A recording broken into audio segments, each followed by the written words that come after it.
안녕하세요 친구들. 오늘은 세 자릿수 나누기 두 자릿수에 대해 공부해 보았습니다. 모두들 공부를 열심히 했는지 확인하면서 수학 익힘책을 풀어보겠어요. 아직 익힘책을 다 풀지 않은 친구는 영상을 잠시 멈추고 문제를 다 풀고 영상을 볼 수 있도록 합니다. 수학 익힘책 페이지는 48쪽에서 49쪽까지입니다. 1번 문제는 빈칸에 알맞은 수를 써놓고 825 나누기 23의 몫을 어림해보는 문제입니다. 먼저 곱셈식 표를 완성해 볼까요? 23 곱하기 10은 230, 23 곱하기 20은 뒤에 0을 적고 2, 3은 6, 2, 4니까 460이죠. 23 곱하기 30은 뒤에 0을 적고 3, 3은 9에 3이 6이죠. 690입니다. 23 곱하기 40은 뒤에 0을 적고 4, 3은 12니까 2는 적고 1은 올라가죠. 4, 2, 8에 1을 더하면 9입니다. 920입니다. 825가 690과 920 사이에 있죠. 따라서 825 나누기 23의 몫도 30과 40 사이에 있다고 볼 수 있습니다. 빈칸을 넣어 볼게요. 825 나누기 23의 몫은 30보다는 크고 40보다는 작습니다. 이번 문제는 몫이 한 자릿수인 나눗셈의 동그라미표, 몫이 두 자릿수인 나눗셈의 세모 표시하는 문제입니다. 이 문제는 나눗셈 계산을 끝까지 하지 않아도 생각할 수 있는 문제예요. 첫 번째, 187 나누기 17을 생각해 보겠습니다.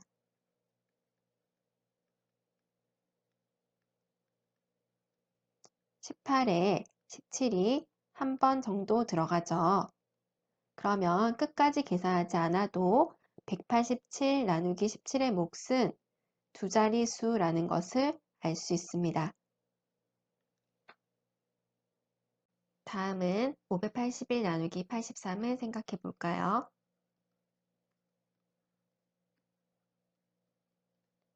58에 83이 들어가지가 않죠. 그럴 때는 581에 83이 몇 번 들어가는지 생각해 보고 몫을 구할 수 있습니다. 따라서 581 나누기 83은 끝까지 계산하지 않아도 몫이 한 자릿수라는 것을 알 수 있습니다.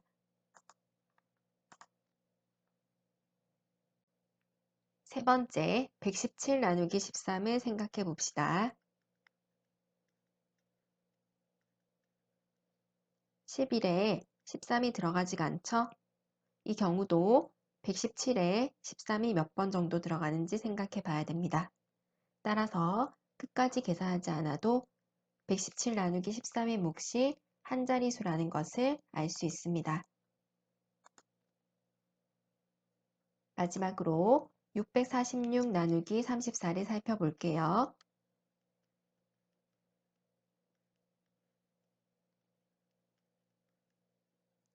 64에 34가 한 번 또는 두 번 정도 들어갈 수가 있겠죠. 그렇다면 이 문제는 끝까지 계산하지 않아도 몫이 두 자릿수라는 것을 알 수 있습니다. 몫이 한 자릿수인 나눗셈은 581 나누기 83과 117 나누기 13이고 몫이 두 자릿수인 나눗셈은 187 나누기 17과 646 나누기 34가 있습니다.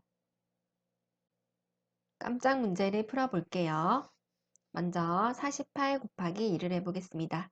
8이 16이니까 6은 쓰고 1은 올라가죠. 4, 2, 8에 1을 더하면 96입니다. 96 나누기 4를 해볼게요. 9에는 4가 두 번 정도 들어가죠. 4, 2, 8, 96에서 80을 빼면 16이 남고 16에는 4가 4번 정도 들어갑니다. 4, 4, 16 빼면 나눠 떨어지네요.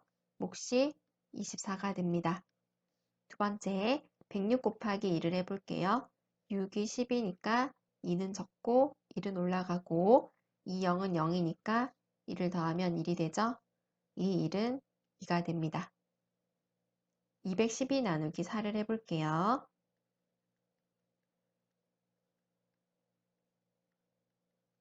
2에는 4가 들어가지 않으니까 21에 4가 몇 번 들어가는지 알아볼게요. 4단을 외워보면 5번 정도 들어가네요. 5, 4, 20이니까 212에서 200을 빼면 12가 남습니다. 12에는 4가 9, 9단 4단을 외워보면 3번 들어가네요. 4, 3은 10이니까 빼면 0, 몫은 53이고 나누어 떨어집니다. 세 번째, 412 곱하기 2를 해볼게요. 2, 2, 4, 2, 1은 2, 2, 4, 8입니다. 824 나누기 4를 해볼게요. 8에 4가 2번 들어가네요. 4, 2, 8 빼면 다음 2를 먼저 내려오죠.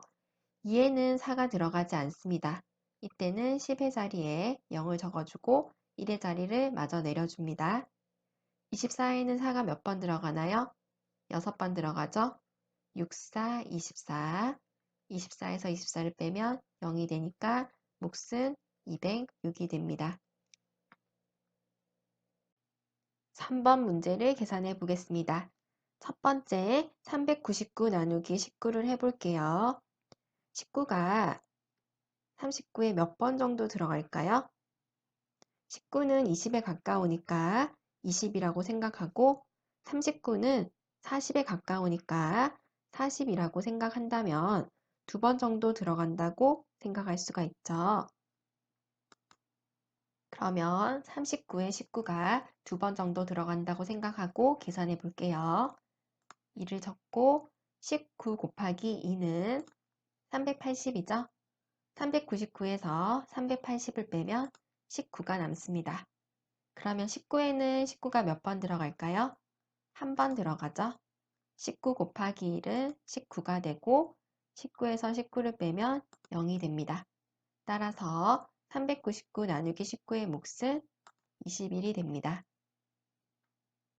두 번째, 744 나누기 31을 해볼게요. 74에 31이 몇 번 들어갈까요? 31을 30이라고 생각하고 74를 70이라고 생각하니 74에 31이 2번 정도 들어간다고 생각할 수 있겠죠. 2를 적고 31 곱하기 2는 60이죠. 620을 적습니다. 744에 620을 빼면 124가 되고 124는 120에 가까우니까 30 곱하기 4가 120이니까 124에 31이 4번 정도 들어간다고 생각할 수 있겠죠. 4를 쓰고 31 곱하기 4가 124니까 124에서 124를 빼면 0이 됩니다. 따라서 744 나누기 31의 몫은 24가 됩니다. 4번 문제는 빈칸에 알맞은 식에 기호를 써넣는 문제입니다.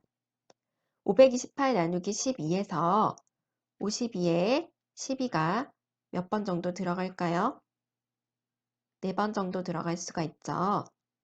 그런데 이 4는 10의 자리에 있는 숫자 4이기 때문에 40을 뜻합니다. 따라서 12 곱하기 40의 값을 아래에 적어줘야 되겠죠.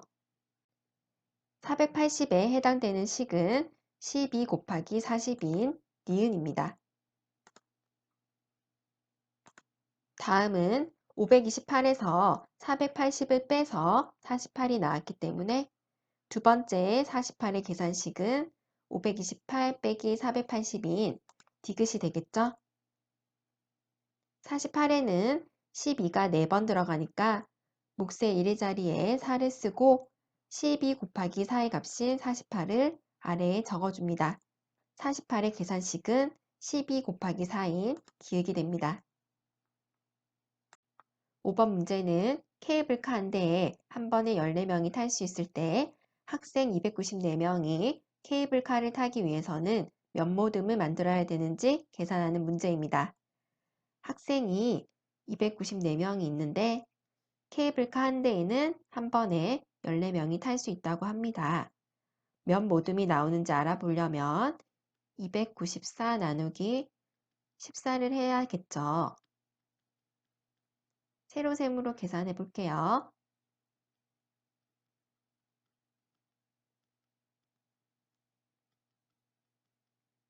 우리가 14는 15라고 생각할 수가 있고 29는 30이라고 생각을 해볼 수가 있으니까 29에는 14가 2번 정도 들어간다고 생각할 수 있겠죠. 10의 자리에 2를 적고 4, 2, 8, 2, 1은 2, 294에서 280을 빼면 4, 9에서 8을 빼면 1이 되죠. 14에는 14가 한 번 들어가죠. 14 곱하기 1은 14니까 14 빼기 14는 0이 됩니다.